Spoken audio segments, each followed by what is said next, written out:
MP মমতাজকে অতিথি না করায় হঠাৎ ঘোষণা দিয়ে বন্ধ হয়ে গেল স্কুলের অনুষ্ঠান।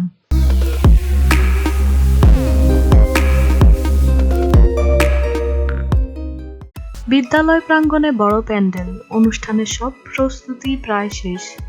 সকালে শিক্ষার্থী, অভিভাবক সহ সংশ্লিষ্টরা সবাই বিদ্যালয়ে উপস্থিত, কিন্তু হঠাৎ মাইকে ঘোষণা দেয়া হলো অনিবার্য কারণে স্থগিত করা হলো আজকের অনুষ্ঠান। মানিকগঞ্জের সিংগাইর উপজেলার বলদরা ইউনিয়নের কৈলাকৈর খান উচ্চ বিদ্যালয়ে এই ঘটনা ঘটে। পরে জানা গেল, অনুষ্ঠানে মানিকগঞ্জ ২ আসনের সংসদ সদস্য ও কণ্ঠশিল্পী মমতাজ বেগমকে অনুষ্ঠানে অতিথি না করায় স্থানীয় আওয়ামী লীগ নেতাদের চাপের কারণে অনুষ্ঠান বন্ধ করা হয়েছে। স্কুল ও স্থানীয় সূত্র জানায়, বৃহস্পতিবার সকাল ১০টায় ওই স্কুলে বার্ষিক পুরস্কার বিতরণী অনুষ্ঠান হওয়ার কথা ছিল, কিন্তু স্থানীয় আওয়ামী লীগ নেতাদের চাপের মুখে অনুষ্ঠান স্থগিত করতে বাধ্য হন স্কুল কর্তৃপক্ষ।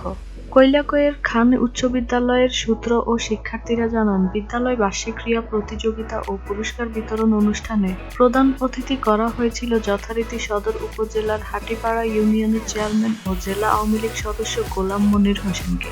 বিদ্যালয়ের দাতা সদস্য ও উপজেলা স্বেচ্ছাসেবক লীগ সভাপতি ওবায়দুর রহমান জানান, গোলাম মনির হোসেনকে প্রধান অতিথি করায় অনুষ্ঠানের আগের দিন হঠাৎ করে সিংগাইর উপজেলা সাধারণ সম্পাদক আব্দুল মাজিদ সহ দলের নেতারা অনুষ্ঠান স্থগিত রাখতে চাপ দিতে থাকেন। এ কারণেই সব প্রস্তুতি সম্পন্ন থাকার পরেও অনুষ্ঠান স্থগিত করতে হয়েছে।